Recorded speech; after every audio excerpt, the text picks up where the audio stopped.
नमस्कार, स्वागत है आपका संसद टीवी पर। मैं हूं मनोज वर्मा और आप देख रहे हैं हमारा खास कार्यक्रम मुद्दा आपका। आज हम बात करेंगे विभाजन विभीषिका स्मृति दिवस की। हर साल 14 अगस्त का दिन विभाजन विभीषिका स्मृति दिवस के रूप में याद किया जाता है। 14 अगस्त 2021 को प्रधानमंत्री नरेंद्र मोदी ने घोषणा की 14 अगस्त को प्रतिवर्ष विभाजन विभीषिका स्मृति दिवस के रूप में याद किया जाएगा। 14 अगस्त 1947 की आधी रात भारत की आज़ादी के साथ देश का भी विभाजन हुआ और पाकिस्तान अस्तित्व में आया। पाकिस्तान मुस्लिम देश बना और इस विभाजन के चलते लाखों लोग विस्थापित हुए थे और बड़े पैमाने पर दंगे भड़के। देश का बंटवारा हुआ, लेकिन शांतिपूर्ण तरीके से नहीं। इसलिए 14 अगस्त 1947 की तारीख ने कई खूनी मंजर देखे। भारत का विभाजन खूनी घटनाक्रम का एक दस्तावेज बन गया। मजहब के आधार पर ना चाहते हुए भी लाखों लोग इस पार से उस पार जाने को मजबूर हुए। दंगे भड़के, कत्लेआम हुआ। जो लोग बच गए उनमें लाखों लोगों की जिंदगी बर्बाद हो गई। विभाजन के चलते लाखों लोगों की जानें गईं। भारत पाकिस्तान विभाजन की ये घटना सदी की सबसे बड़ी त्रासदी में बदल गई। ये केवल किसी देश की भौगोलिक सीमा का बंटवारा नहीं, बल्कि लोगों के दिलों और भावनाओं का भी बंटवारा था। विभाजन विभीषिका स्मृति दिवस इसी दर्द को याद करने का दिन है, उन कारणों को समझने और जानने का दिन है जिसके चलते भारत की धरती का विभाजन हुआ। इस कार्यक्रम में आज हम बात विभाजन विभीषिका स्मृति दिवस की करेंगे। दो खास मेहमान मेरे साथ इस समय स्टूडियो में हैं। इतिहासकार कृष्णानंद सागर जी हमारे साथ स्टूडियो में हैं। कृष्णानंद जी, आपका बहुत बहुत स्वागत है संसद टीवी पर। साथ ही हम बात करेंगे पीएल मेहता जी से। पीएल मेहता जी, आपका भी बहुत बहुत स्वागत है संसद टीवी पर। पीएल मेहता जी भी उस समय के गवाह हैं, उस घटना के जब ये सब कुछ हो रहा था। कृष्णानंद सागर जी भी उस वक्त विस्थापित होकर भारत आए। क्या कुछ देखा, क्या घटनाक्रम था, और आज का जो विभीषिका दिवस के रूप में जो दिन मनाया जाता है उसके क्या मायने हैं, कैसे दोनों याद करते हैं आज के दिन को, क्या हुआ था, ये जानने समझने की कोशिश करेंगे।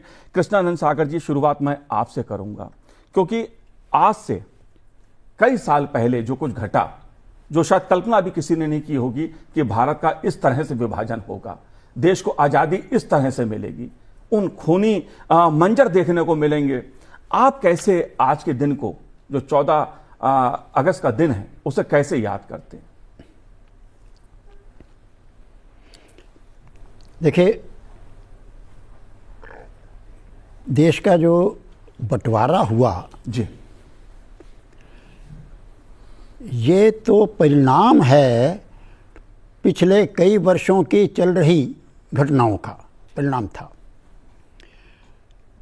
आमतौर पर लोग ये मान लेते हैं कि 15 अगस्त को ये हुआ और 15 अगस्त को ही सारा कुछ गड़बड़ियाँ वगैरह हुई।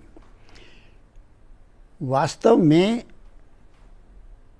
यह जो विभीषिका चालू हुई जी, विभीषिका चालू हुई 16 अगस्त 1946 से, और ये कोलकाता से शुरू हुई थी।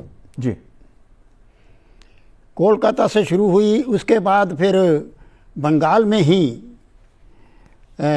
जो पूर्वी क्षेत्र था वहाँ हुई, उसके बाद बिहार में हुई, बिहार के बाद उत्तर प्रदेश के गढ़गंगा में हुई, गढ़गंगा के बाद फिर ये दिसंबर 1946 में सीमा प्रांत के हजारा ज़िले में हुई, और ये दिसंबर और जनवरी 1 महीने तक चलती रही वहाँ पर।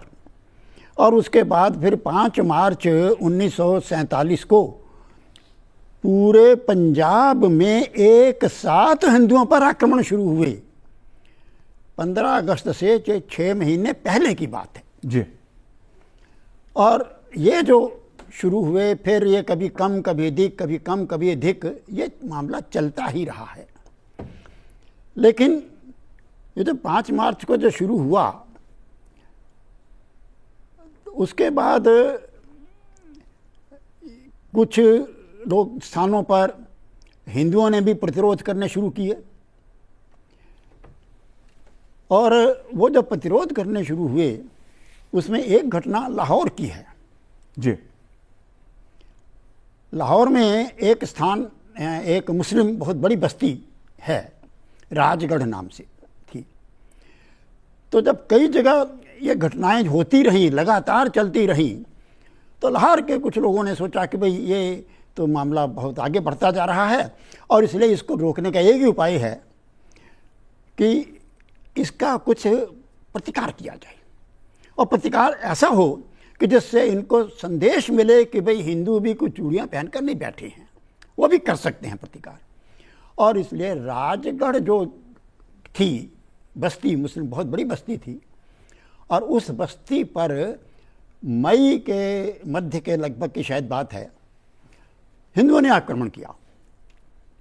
और उस आक्रमण में ऐसा हुआ कि दोनों तरफ से उसको घेर लिया गया था और आधी रात्रि को वो आक्रमण हुआ था।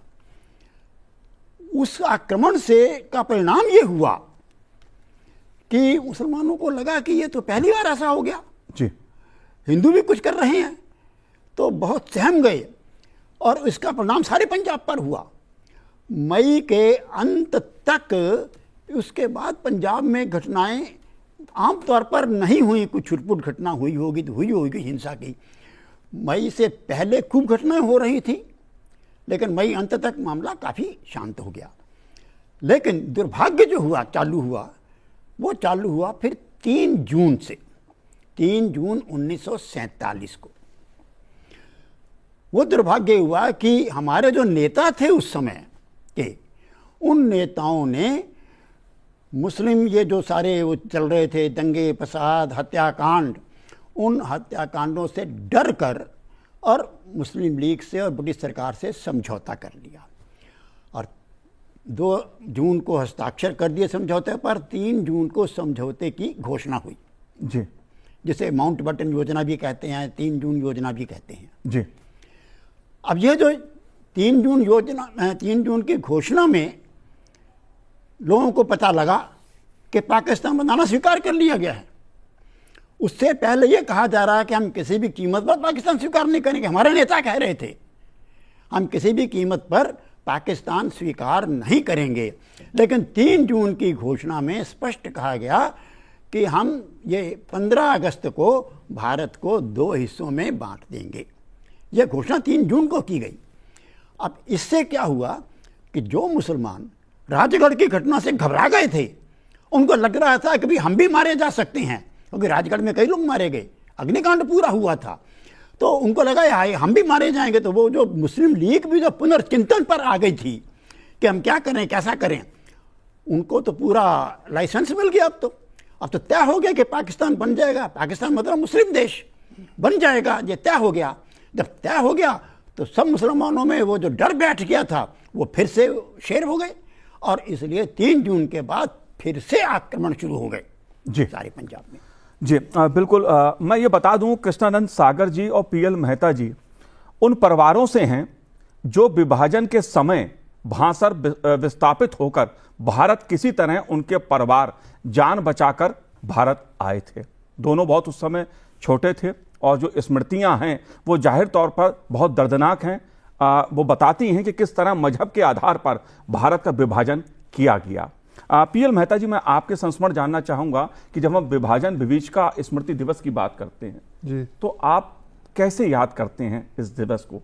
क्या आपको याद आता है? क्या कारण थे, क्या पहलू थे? जो मेरे साथ घटनाएं हुई जी, वो घटनाओं को अब तक याद करके रोंगटे खड़े हो जाते हैं। मैं पाकिस्तान में एक छोटे से गांव में रहता था। हमारी जॉइंट फैमिली थी, 14 फैमिली मेम्बर्स थे। हमारा घर बड़ा गांव जो है छोटा सा गांव था, जिसकी आबादी मैक्सिमम 3000 के लगभग होगी जी, लेकिन हिंदुओं के 6-7 परिवार थे सिर्फ। उसमें सबसे संपन्न परिवार हमारा था। हमारे पास उस समय 50,000 रुपया और 5 किलो सोना था। आप ये अंदाज़ा लगा लीजिए कि कितनी अच्छा परिवार, संपन्न परिवार होगा। जी, जब पार्टीशन हुआ, मैं उस समय 4th क्लास में पढ़ता था।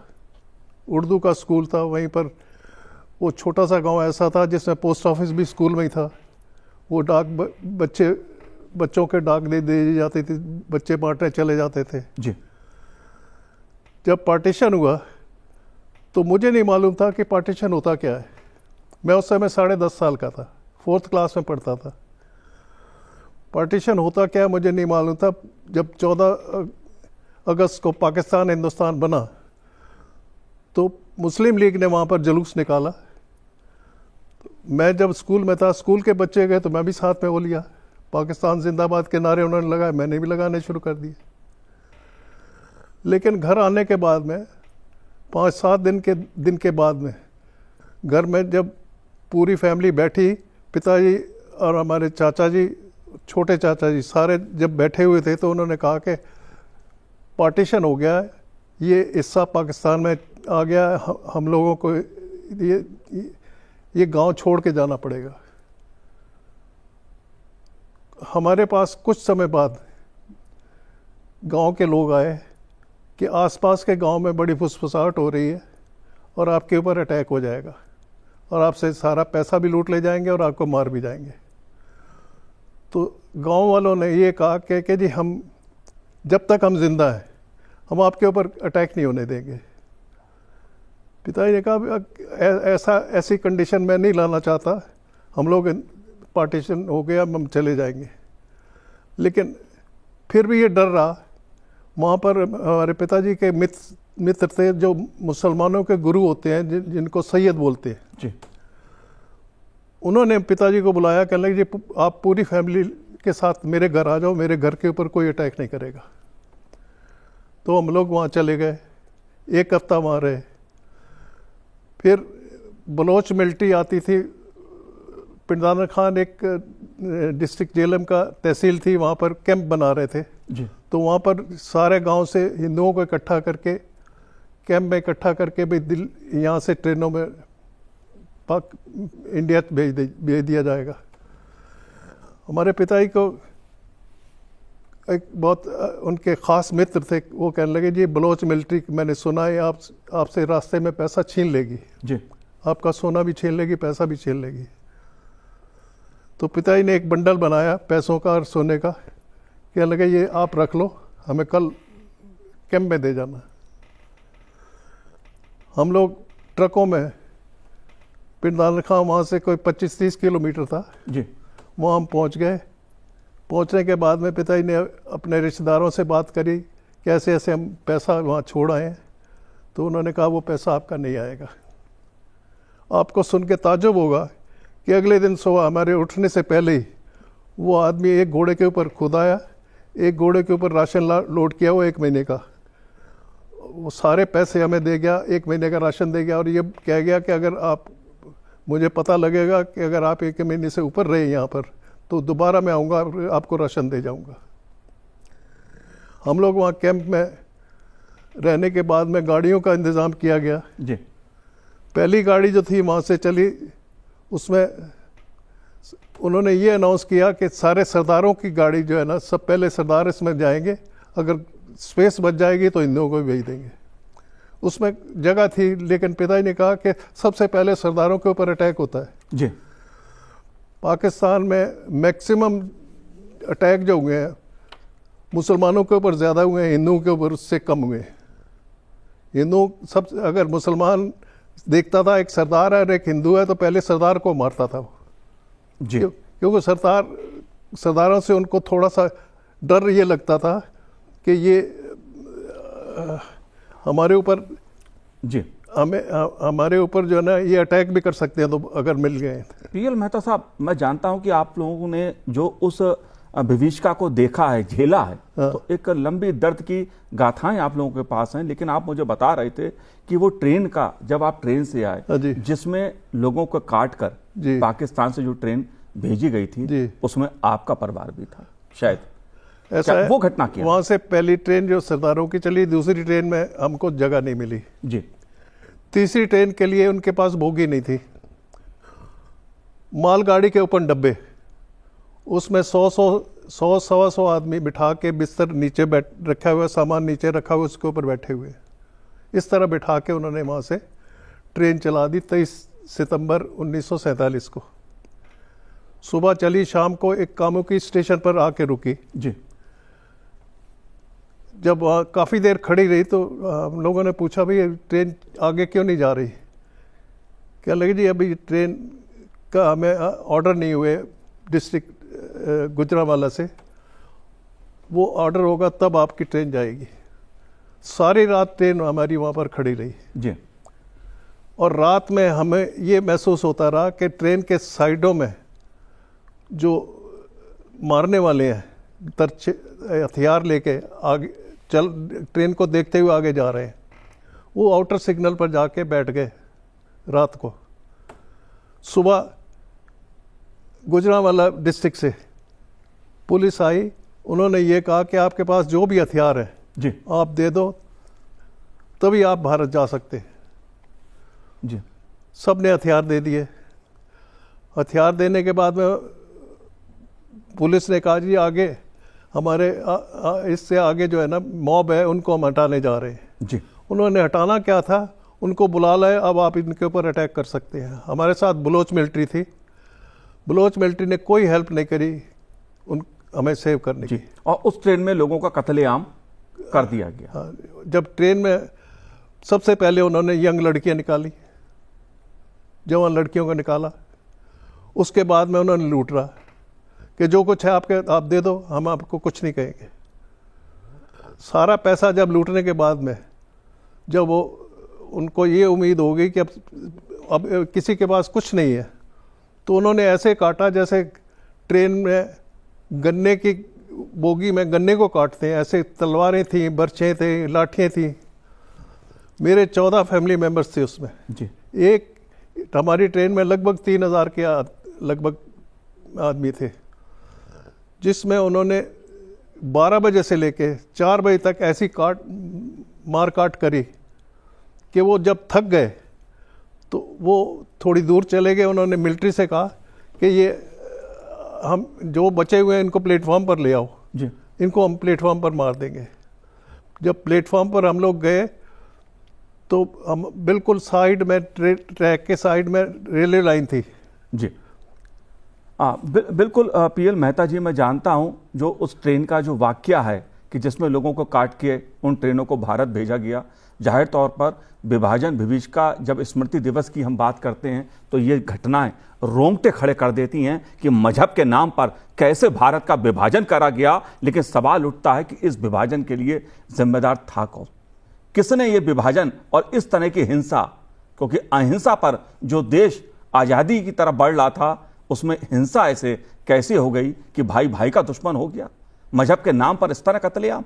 कृष्णानंद जी, मैं आपसे जानना चाहता हूं इस बात को, क्योंकि ये आज की पीढ़ी को जानना चाहिए कि विभाजन, जो देश अहिंसा की लड़ाई लड़ रहा था अंग्रेजों के खिलाफ, वो बुनियाद कैसे पड़ी, कौन जिम्मेदार है उसके लिए कि देश का विभाजन हुआ, इस तरह कत्लेआम हुआ।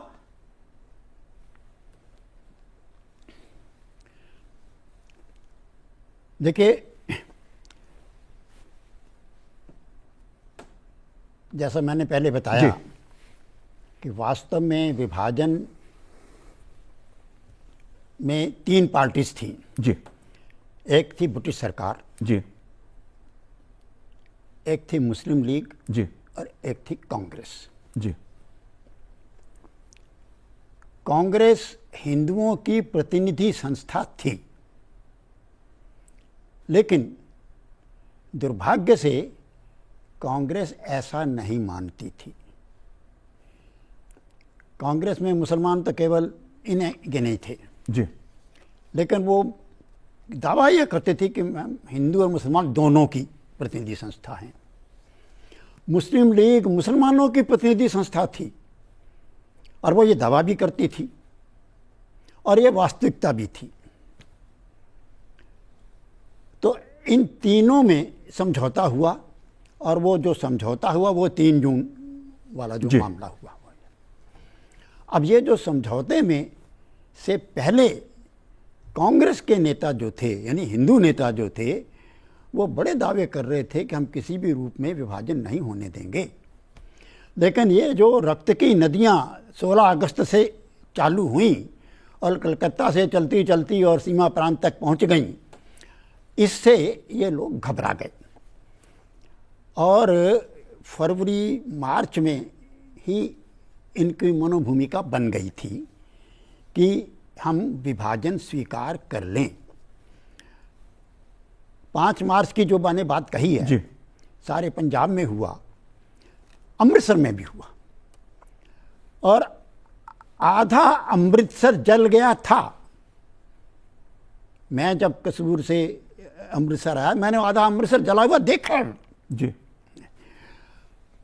तो उस समय कोई मार्च मध्य में जवाहरलाल नेहरू जी। अमृतसर आए। तो उस समय हिंदुओं का एक जो था शिष्टमंडल, वो उनको मिलने के लिए गया। उससे पहले जवाहरलाल ने थोड़ा दौरा वगैरह किया। जी। तो अमृतसर में एक है कटला जैमल सिंह, वो पूरा जल गया हुआ था। उसको जब देखा उन्होंने, जवाहरलाल जी ने, तो उनकी टिप्पणी थी उस समय, ये तो ऐसा लगता है जैसे यहाँ पर कोई बम ब्लास्ट हुआ हो। मतलब पूरा का पूरा वो जो था ध्वस्त हुआ पड़ा था, वो पूरा का पूरा मोहल्ला, काफ़ी बड़ा क्षेत्र था वो। तो बाद में जब हिंदू मिलने के लिए गए जवाहरलाल जी को, तो उन्होंने कहा जी ये सब है तो कुछ करिए। तो हम क्या कर सकते हैं? जवाहरलाल जी का उत्तर था कि भाई अब हम ऐसे नहीं कुछ कर सकते, ये तो आपको खुद ही करना पड़ेगा। तो उन्होंने कहा ठीक है जी, हम खुद कर लेंगे, आप हमें हथियार दीजिए। हिंदुओं ने कहा आप हमें हथियार दीजिए, हम खुद अपनी रक्षा कर लेंगे। ये कैसे हो सकता है? जवाहरलाल जी का उत्तर था, अगर हथियार आपको देंगे तो फिर मुसलमानों को भी देना पड़ेगा हमें। तो एक उनमें से थे, वो बहुत क्रुद्ध हो गए।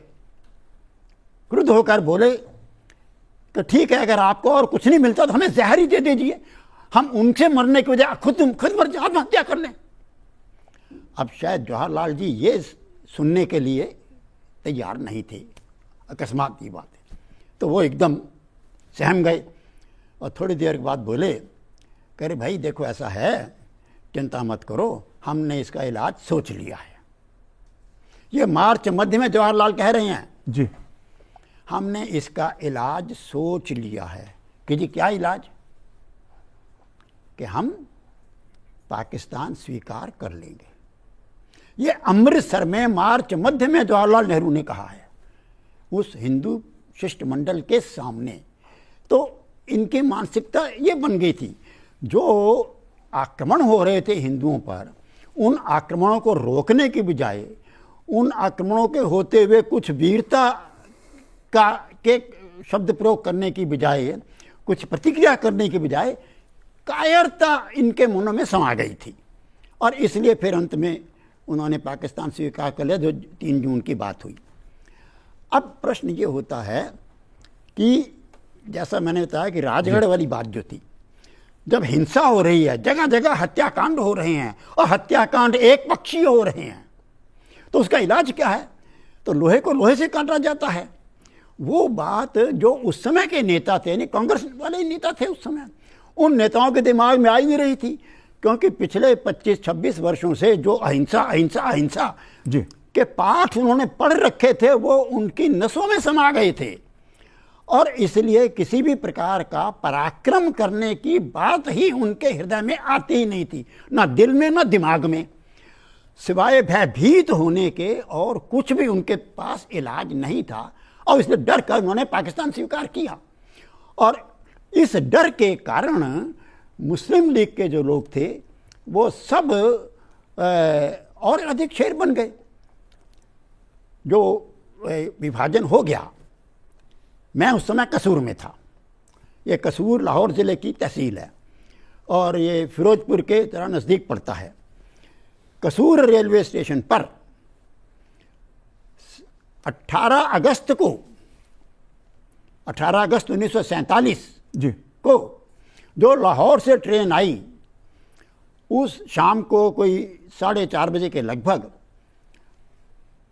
उस ट्रेन पर मुसलमानों ने एकदम धावा बोल दिया कसूर रेलवे स्टेशन पर। जैसे ही वो आकर रुकी, कसूर शहर में सुबह जो मुस्लिम मोहल्ले थे, उन मोहल्लों में मुसलमानों ने हिंदुओं पर आक्रमण शुरू कर दिए थे। वो सुबह से 9 बजे से शुरू कर दिए थे और वो आक्रमण करते इसलिए दिन भर से हिंदू भी घरों से निकल कर स्टेशन पर आ रहे थे।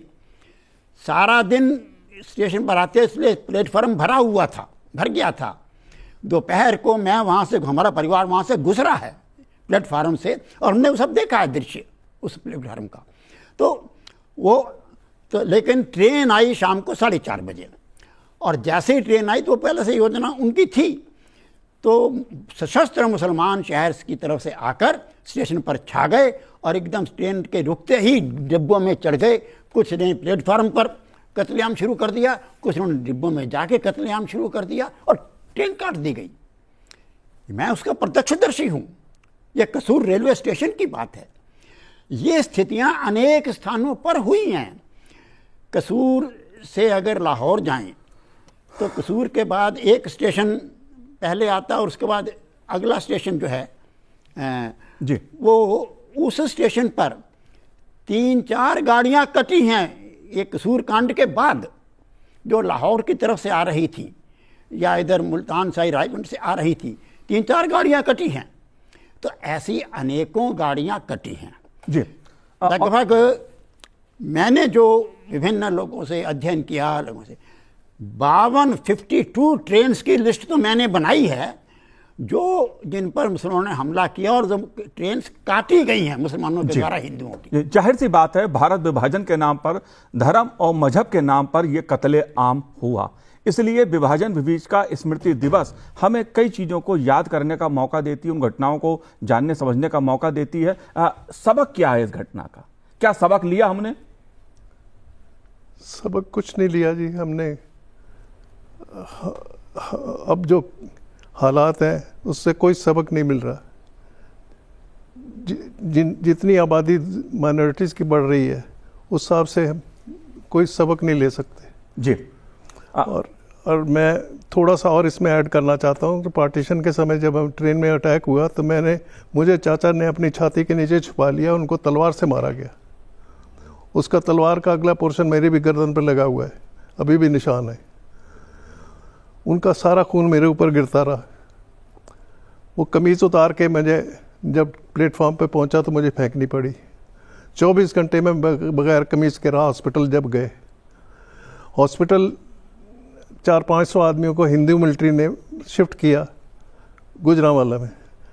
वहाँ पर जो सीनियर स्टाफ था उन्होंने कोई परवाह नहीं करी पेशेंट्स की और उनको मरने के लिए छोड़ दिया। वहाँ 400-450 में 100 आदमी और मर गए, 300 आदमी बचे। हमें अगले दिन इंडिया लाना था लेकिन फ्लड आ गए, सड़क टूट गई, हमें 15 दिन वहाँ रहना पड़ा। एक रोटी सुबह और एक शाम को मिलती थी। इस बीच में 4-5 दिन के बाद में आरएसएस को पता चला, गुजरांवाला में आरएसएस की शाखा लगती थी। वो गोलियां चलते हुए उस एरिया में से निकल के आए, हमारे लिए कपड़े लाए, राशन लाए, और इस हिसाब से हम लोगों को वहाँ से 15 दिन बाद हमें वहाँ से शिफ्ट किया गया बाई ट्रक अमृतसर। जी। विभाजन विभीषिका स्मृति दिवस हमें इस बात के चिंतन का मौका देता है कि दरअसल भारत की जो आज़ादी है वो किस आधार पर हुई, उसके लिए त्याग जो करना पड़ा भारत की धरती को, भारतवासियों को, वो कितना गंभीर था, कितना गंभीर मुद्दा था ये। इसीलिए हम इसे समझने की कोशिश कर रहे हैं, क्योंकि विभाजन के समय जो पाकिस्तान बना वो क्यों बना, ये पाकिस्तान शब्द कहाँ से आया, इसको भी मैं समझने की कोशिश करूँगा। लेकिन सबसे अहम मुद्दा ये है, जो पाकिस्तान से अपनी जान बचाकर अपने परिवार के साथ भागकर भारत आए, उनका जीवन आगे कैसे बीता। जो शरणार्थी थे उनके जीवन का क्या हुआ, क्या सरकारों ने उस समय मदद की, कैसे उन्होंने अपने जीवन को आगे बढ़ाया, ये बहुत महत्वपूर्ण पहलू है। पीएल मेहता जी, मैं आपसे जानना चाहूँगा इस पहलू को। आप अपना सब कुछ गंवाकर, जान बचाकर पाकिस्तान से परिवार के साथ अपने भारत आ गए। आगे का जीवन कितना कष्टकारी रहा, आगे का जीवन कैसे बढ़ा? पार्टीशन के बाद जब हम लोग लाहौर पहुँचे, अमृतसर पहुँचे जी, तो वहाँ 2-3 दिन हम कैंप में रहे। ट्रेन में 11 आदमी अपने परिवार के मेंबरों को खो चुके थे। हमारे जो बच के आए थे, मैं, पिताजी और एक चाचा की लड़की थी, हम तीनों थे सिर्फ। अब ये सोचा कि अब कहाँ जाएंगे, लेकिन हमारी किस्मत कुछ ऐसी अच्छी थी कि मेरे मौसा जी जो थे उस समय पाकिस्तान में एसपी पुलिस थे रावलपिंडी के जी। उनको एसपी पुलिस अम्बाला डिस्ट्रिक्ट में लगा दिया गया। तो हमें जैसे ही मालूम हुआ तो हम अम्बाला आ गए। अम्बाला में हम लोग रहे कुछ दिन। उसके बाद में हमें ये मालूम हुआ कि हमारे भाई साहब जो है वो मेरे से 14 साल बड़े थे जी। वो आर्मी में थे रावलपिंडी में। मेरी माताजी, मेरे भाई साहब की वाइफ, एक उनका बच्चा, वो रावलपिंडी से बाई एयर दिल्ली आ गए थे। वो आर्मी में डिफेंस सर्विसेज में थे। तो वो हमें ढूंढते हुए अम्बाला पहुंच गए। तो हम लोगों को अम्बाला वो मथुरा ले गए। मथुरा उनकी पोस्टिंग थी। तो शुरू में हम लोग कुछ दिन मथुरा रहे। मथुरा से हमें, हालांकि भगवान की नगरी है जी। लेकिन उस शहर से हमें, हमारे परिवार को नफरत हो गई। उसका कारण ये था कि हमारे भाई साहब का दूसरा बच्चा हुआ तो सारे मोहल्ले की औरतें जो हैं वो आ गई कि आप बच्चा तो पाल नहीं सकोगे, ये हमें दे दो। हमारे माताजी को बहुत गुस्सा आया जी। उन्होंने उनको भगा दिया। फिर भाई साहब ने कहा कि हमने मथुरा रहना ही नहीं है। वहाँ से उन्होंने रुड़की ट्रांसफ़र करा ली। रुड़की ट्रांसफ़र होने के बाद में मेरी स्कूलिंग रुड़की हुई। स्कूलिंग के बाद में मैंने कॉलेज जो है ना, मेरठ कॉलेज से मैंने पोस्ट ग्रेजुएशन तक किया। अपना 15 साल की उम्र से मैंने कमाना शुरू किया। वो ऐसे शुरू किया कि मैं अपने एक रिश्तेदार के पास जलंधर गया हुआ था। एक प्रोफेसर साहब ने मुझे बुलाया कि गवर्नमेंट ने ऑर्डर दिया है कि इंग्लिश से की बजाय हिंदी में आप हिस्ट्री की किताबें छापो। तो वो मुझे 2 रुपये घंटा देते थे। हिंदी वो बोलते जाते थे, मैं लिखता रहता था। इस तरह से 2 रुपये घंटे के हिसाब से 5-6 घंटे डेली उनके पास काम करता रहा। फिर पढ़ाई के समय में मैंने ट्यूशन शुरू करी। पोस्ट ग्रेजुएशन तक मैंने ट्यूशन करके अपना जी पढ़ाई करी। सिर्फ हमें पार्टी एज ए रिफ्यूजी हमें और कुछ नहीं मिला। सिर्फ मेरठ कॉलेज में मैं जब पढ़ता था वहाँ पर 16 रुपये फीस होती थी। रिफ्यूजी की उन्होंने 8 रुपये कर दी थी। सिर्फ वो मुझे 5-6 साल का मुझे एडवांटेज मिला। बाकी कुछ एडवांटेज हमने गवर्नमेंट से नहीं लिया। हालांकि पीछे पाकिस्तान में हमारा मकान जो था लगभग 1 एकड़ में था। आधे एकड़ में अब भी मुसलमानों लड़कियों का स्कूल बनाया हुआ है, जो कि मुझे अभी तक, मेरे पास अभी तक किसी ने फ़ोटो भेजी है। वहाँ बाकी एक पोर्शन में उन्होंने ये इंडिया से जो रिफ्यूजी गए थे उन्होंने उसको अलॉट किया हुआ है। सारी फ़ोटोज़ जो है वो मुझे अब तक याद है, खिड़की तक याद आ जाती है, देख के आंसू आ जाते हैं। और मेरठ कॉलेज से पढ़ने के बाद में मैंने DCM में नौकरी करी। 15-16 साल मैंने जॉब करी जी। उसके बाद में फिर मुझे बिज़नेस अपॉर्चुनिटी मिली। मैं दिल्ली में अब अपना बिज़नेस करता हूँ जी।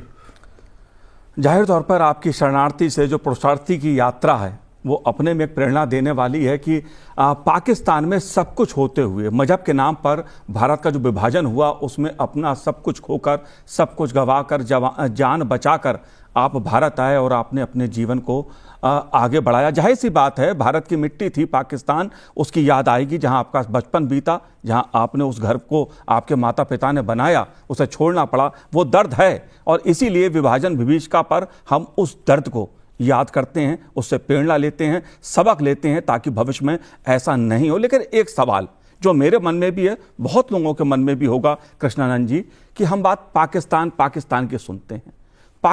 पाकिस्तान ये शब्द आया कहां से?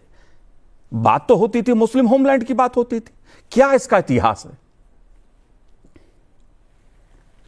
1947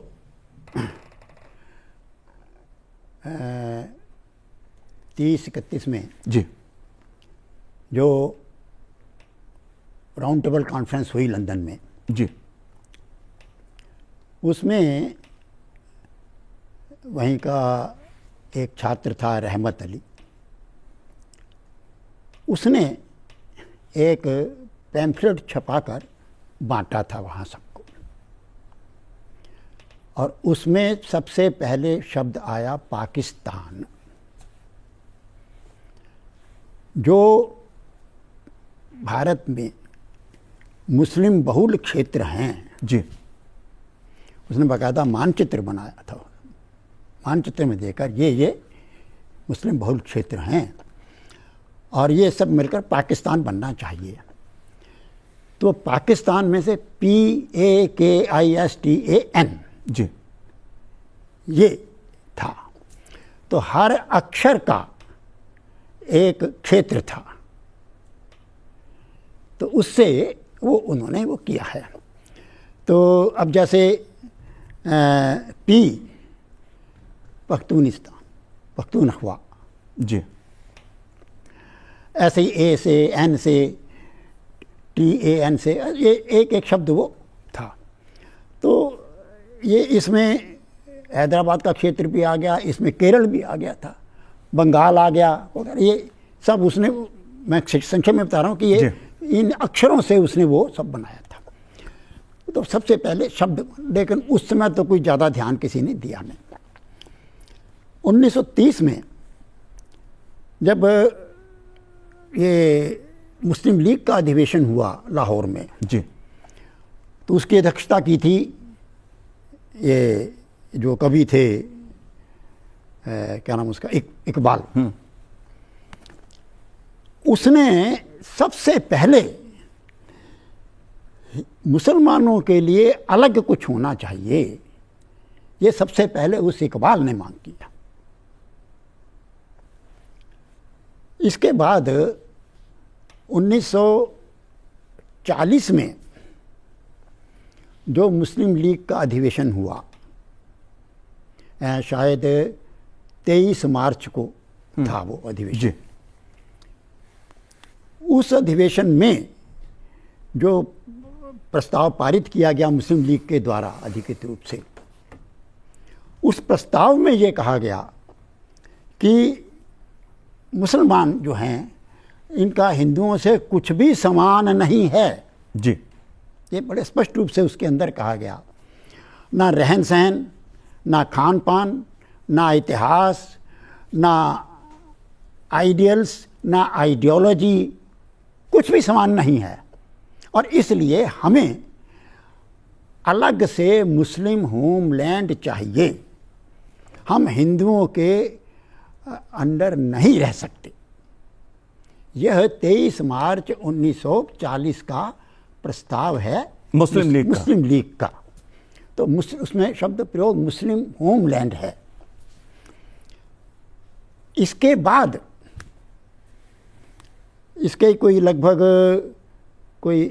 जब ये प्रस्ताव पारित हुआ तो उस समय ही किसी ने गांधी जी वर्धा में थे उस समय, वर्धा में जहाँ भी होंगे, तो बताया किसी ने कि ऐसा ऐसा मुस्लिम लीग ने प्रस्ताव पारित किया है। तो गांधी जी की जो त्वरित प्रतिक्रिया थी, जी ये सुनते ही, भाई यानी अलग होमलैंड चाहिए, मतलब 2 टुकड़े वाली बात आ गई सीधी सी। तो उन्होंने कहा भाई गांधी के टुकड़े कर दो। ये त्वरित प्रतिक्रिया थी गांधी जी की। लेकिन उसके कुछ दिन बाद जो हरिजन का अंक निकला है अप्रैल में शुरू में, जी उस अंक में गांधी जी का जो लेख है, उस लेख में गांधी जी ने ये कहा है कि भाई मेरे पास ऐसा कोई अहिंसात्मक साधन नहीं है कि जिससे मैं इन लोगों को समझा सकूं। जी दूसरी बात उन्होंने कही कि भाई ये जो लोग हैं देश के अगर 8 करोड़ 9 करोड़ मुसलमान अगर अलग रहना चाहते हैं, अलग मांग करते हैं, तो उनको इसका अधिकार है। ये गांधी जी ने 1940 में लिखा है हरिजन के लेख में, तो उनको इसका अधिकार है। और बंटवारा होता ही है परिवारों का, तो बंटवारा है। तो इस प्रकार से जो ये कहा जाता है कि गांधी जी अंत तक विभाजन का विरोध करते रहे, ये ऐतिहासिक तथ्यों के विपरीत है। सबसे पहले उन्होंने ही 1940 में इसको स्वीकार, सैद्धांतिक स्वीकृति दे दी। जी। एक अब ये तब तक पाकिस्तान शब्द नहीं है ना कांग्रेस में ना मुस्लिम लीग में। इस प्रस्ताव को लेकर फिर भिन्न भिन्न कांग्रेस नेताओं ने जो जगह जगह स्टेटमेंट्स दिए या भाषण दिए, उनमें कांग्रेस नेताओं ने पाकिस्तान शब्द का प्रयोग किया है, मुस्लिम लीग ने नहीं। ये ध्यान में। अच्छा। उन कांग्रेस नेताओं ने, यानी हिंदू नेताओं ने पाकिस्तान शब्द का प्रयोग किया है कि मुस्लिम लीग ने पाकिस्तान का प्रस्ताव स्वीकार किया है, और इसलिए इन कांग्रेस नेताओं ने उसे पाकिस्तान प्रस्ताव नाम दिया। ये बाद में जिन्ना ने भी कहा, और जो उस समय पंजाब का मुख्यमंत्री था सिकंदर हयात खां जी, उसने भी पंजाब असेंबली में ये बात कही है। उन्होंने कहा कि हमने तो पाकिस्तान की बात की ही नहीं थी, ये तो आप लोगों ने, यानी वो कांग्रेस वालों को उन्होंने कहा कि ये तो आप लोगों ने नाम दिया उसे पाकिस्तान। तो पाकिस्तान ये नाम दिया हुआ कांग्रेस का है अधिकृत रूप से। जी। अब उसने, रहमत अली ने जो कहा उसका तो किसी ने कुछ मतलब मुस्लिम लीग का जो प्रस्ताव था, हाँ, उसमें मुस्लिम होमलैंड की बात थी, मुस्लिम होमलैंड, पाकिस्तान शब्द नहीं था। पाकिस्तान शब्द नहीं था उसके अंदर। जी, एक बड़ा ऐतिहासिक तथ्य आपने आज स्पष्ट करके बताया। जी। तो अब मुख्य बात यह है कि मुस्लिम लीग बात तो करती मुसलमान के रूप में ही। जी। वो मुसलमानों की प्रतिनिधि संस्था थी, और मुसलमानों के लिए अलग लैंड चाहिए, बात सीधी सी ये थी। तो बाद में उसको नाम दे दिया पाकिस्तान। वो नाम कांग्रेस ने के लोगों ने दिया, लेकिन वो फिर बाद में धीरे धीरे पाकिस्तान, फिर मुस्लिम लीग भी उसको पाकिस्तान शब्द ही प्रयोग करती रही जी अंत तक। जाहिर सी बात है, इतिहास की कई घटनाएं ऐसी हैं जो हमें स्मृति दिलाती हैं कि भारत के स्वतंत्रता संग्राम का जो आंदोलन था उसके कई पहलू हैं जिसे जानने समझने की जरूरत है। लेकिन मैं आपसे जानना चाहता हूं पीएल मेहता साहब, आप राष्ट्रीय स्वयंसेवक संघ की चर्चा कर रहे थे। 100 साल हो रहे हैं इस स्वयंसेवी संगठन को अपनी यात्रा के, जो भारत की 1925 से शुरू हुई राष्ट्रीय स्वयंसेवक की यात्रा और भारत के विकास के साथ आगे बढ़ी है। विभाजन के समय, स्वतंत्रता के समय राष्ट्रीय स्वयंसेवक संघ की जो भूमिका रही, जिसका उल्लेख आप कर रहे थे, वो कैसी रही, क्या रही? देखिए, उस समय पाकिस्तान में शाखाएं लगती थी, ये मैंने सुना था, क्योंकि मैं तो सारा ज़्यादा घूमा फिरा नहीं इधर उधर। लेकिन परेशानी के समय उन्होंने जो हेल्प हमारी करी है हॉस्पिटल में आके, वो सारी जीवन में भूल नहीं सकता जी। उन्होंने इतनी मुश्किल से निकल के, वहाँ पर झगड़े चल रहे थे हिंदू मुस्लिम के, उसमें से निकल के आना बड़ा मुश्किल था। उसमें निकल के आके हमारे लिए कभी कपड़े ले आते थे, कभी खाना ले आते थे, क्योंकि हमें हॉस्पिटल में तो सिर्फ एक रोटी मिलती थी, एक रोटी पर पर्सन। उन्होंने बहुत हेल्प करी। मैं तो ये समझता हूँ कि आरएसएस जो शाखाएं लगती हैं, ये भारत के निर्माण में काफ़ी योगदान दे सकती हैं। जी। भारत के योगदान काफ़ी दे सकती है। जी, जाहिर सी बात है। इस पहलू को आप कैसे देखते हैं? देखिए, संघ का उस समय बहुत बड़ा, शब्द कहना शायद उपयुक्त नहीं रहेगा, सबसे बड़ा योगदान है। कैसे, क्या? जो मैंने बताया आपको कि 5 मार्च को पंजाब में सब में होने लग पड़ा था, हिंदुओं पर आक्रमण शुरू हो गए थे। जी। तो उस समय ही सबसे बड़ा कांड हुआ था रावलपिंडी में, बहुत हुआ था। तो उसके बाद फिर लाहौर में बाकायदा ये सब दिखाई दे गया कि अब आगे मामला जो है काफ़ी विस्तृत हो रहा है और सब जगह ही मामला खबर है, तो कुछ ना कुछ हमें विचार करना चाहिए। तो उसमें लाहौर में एक बैठक हुई बाकायदा, और उसमें फिर ये तय हुआ कि कुछ भी स्थिति बने, उस स्थिति को संभालने के लिए हमारी सामर्थ्य चाहिए, हमारी पहले से कुछ तैयारी चाहिए जी। तो उसमें कई विभाग बनाए गए, और उसमें एक विभाग बनाया गया ये शमशान विभाग, लोग अगर मारे जाएं तो उनको जलाने वाले चाहिए जी। फिर ये भी चला कि अगर कहीं कुछ हमला होता है तो शस्त्र चाहिए, तो शस्त्र विभाग बनाया गया, प्राप्त करने चाहिए इधर उधर से, कहीं से भी जहाँ से मिल सकें। फिर इसके साथ ही लोग घायल होंगे तो घायलों की सेवा के लिए बाकायदा ये डॉक्टर्स की टीम्स बनाई गई, रेड क्रॉस में, वो कई विभाग ऐसे बनाए गए हैं जगह जगह। फिर यह है कि इस सब के लिए साधन आने जाने की चाहिए, तो वाहन विभाग भी बनाया गया, उसके लिए वर्कशॉप बनाई गई।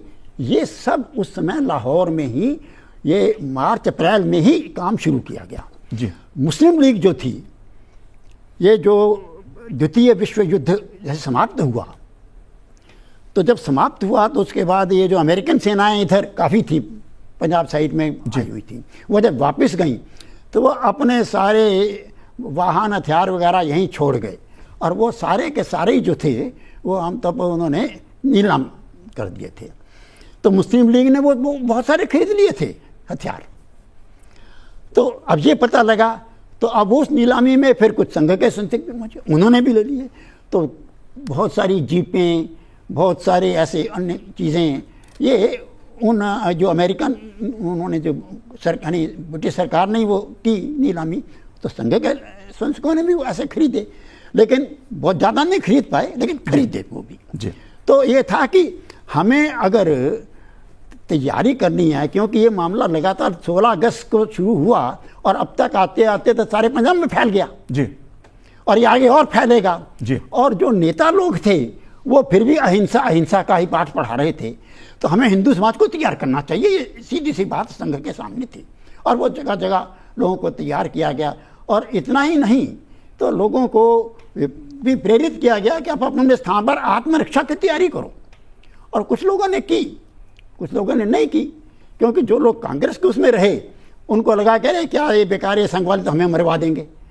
तो जहाँ जहाँ लोगों ने तैयारी नहीं की वहीं के लोग मारे गए हैं जी। और जहाँ जहाँ लोगों ने ये बात सुनकर और तैयारी शुरू की वहाँ के लोग ही बचकर आ पाए। जी कृष्णानंद जी, बिल्कुल आपके अनुभव से पता लगता है कि विभाजन के समय राष्ट्रीय स्वयंसेवक संघ ने हिंदुओं का, खासकर लोगों का जीवन बचाने का काम किया, उनको मदद देने का काम किया। जो विस्थापित होकर आए उनको आश्रय देने का, विस्थापन के काम में महत्वपूर्ण भूमिका राष्ट्रीय स्वयंसेवक संघ ने विभाजन के समय निभाई। आप कुछ कहना चाह रहे थे? मैं थोड़ा सा इसमें ऐड करना चाहता हूँ। मार्च 1947 को रावलपिंडी में बहुत ज़बरदस्त दंगे हुए थे, जुलूस निकला था। तो उस जुलूस जो है ना, वो मेन मार्केट से जब निकल रहा था तो जामा मस्जिद के नीचे सारी हिंदुओं की दुकानें थी। उन्होंने उस समय शटर तो होते नहीं थे, लकड़ी के दरवाजे होते थे। लकड़ी के दरवाजे हिंदुओं ने अंदर से बंद करके अंदर बैठ गए। जब पता लगा तो उन्होंने सारी दुकानें जलानी शुरू कर दी।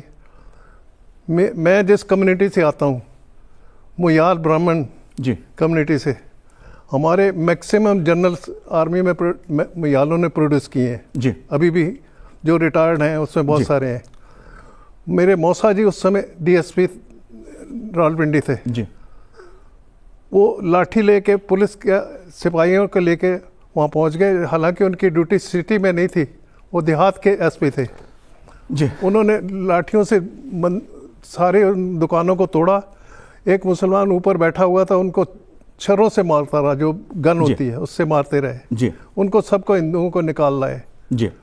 जी, जाहिर सी बात है कई घटनाएं ऐसी होंगी, लेकिन एक आखिरी सवाल मेरा कृष्णानंद जी आपसे है, क्योंकि भारत पाकिस्तान आज है, एक ये सच है, इतिहास का सच है ये, लेकिन दोनों देशों की जो स्थिति है आज़ादी के बाद, एक तरफ पाकिस्तान है जहां हिंदुओं का लगभग अस्तित्व संकट में है, मिट गया है, सिखों का अस्तित्व संकट में है, मिट गया है, चाहे वो किसी भी समाज के लोग हों जो गैर मुस्लिम हैं, लेकिन भारत में मुस्लिम समाज को आगे बढ़ने का मौका मिला। माइनॉरिटी, खासतौर से अल्पसंख्यक कोई भी हो, उसे शिक्षा की दृष्टि से, रोजगार की दृष्टि से आगे बढ़ने के पूरे अवसर मिलते हैं। मेरा सवाल आखिरी आपसे यह है, पाकिस्तान में जो हिंदू वहां माइनॉरिटी था उसका अस्तित्व क्यों मिटा? हम रोज सुनते हैं पाकिस्तान में जो अत्याचार हिंदुओं पर होते हैं, जो उनका धर्मांतरण कराया जाता है हिंदुओं का वहां पर, यह क्यों है? यह कौन सी मानसिकता थी? अब ये जो मानसिकता है जी, ये नई नहीं है, ये शुरू से है। इसके लिए आपको इस्लाम का इतिहास पढ़ना पड़ेगा। जब तक हम उसको नहीं देखते हैं, पिछले 1200 वर्षों से ये लगातार चल रहा है, कोई उस समय हुआ ऐसा नहीं है। जी। दूसरी बात यह है कि पाकिस्तान में कौन से हिंदू रहे, ये बड़ा महत्वपूर्ण मामला है। जी, मैं चाहूंगा बहुत संक्षेप में। हाँ, जी, तो कुछ स्थानों पर रहे, लेकिन ज़्यादातर वो रहे जिनको आने नहीं दिया गया, जिनको आने नहीं दिया गया, और इनमें से अधिकतर संख्या है जिसे आप सफाई कर्मचारी कहेंगे, भंगी कहेंगे। जी, उनको आने नहीं दिया गया, उनको मुसलमान नहीं बनाया गया और उनको आने भी नहीं दिया गया कि ये अगर चले गए तो ये हमारे पखाने वगैरह कौन साफ करेगा। जी, योजनाबद्ध रूप से उनको नहीं आने दिया। रात भी अधिकतर ये उस समय की मानसिकता थी जो आपने जिस शब्द का प्रयोग करा। जी, हाँ जी, ये वही मानसिकता है, ये ऐतिहासिक मानसिकता है। ये भारत पर वो किस लिए, भारत में कब्जा किस लिए आए थे?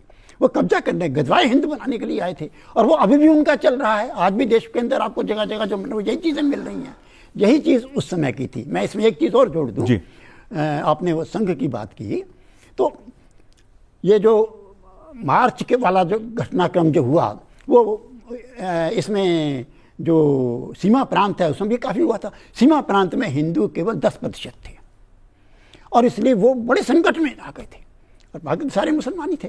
तो हुआ ये कि ये संघ की योजना बनी कि वहाँ के हिंदुओं को पहले बचाया जाए। कैसे बचाया जाए? ये मैं मार्च अप्रैल की बात कर रहा हूँ, मार्च अप्रैल। तो उनको बचाने के लिए उनको किसी तरह से निकाला जाए, और ये निकाला इस तरह से जाए जिसमें किसी को पता ना लगे कि वो निकल रहे हैं।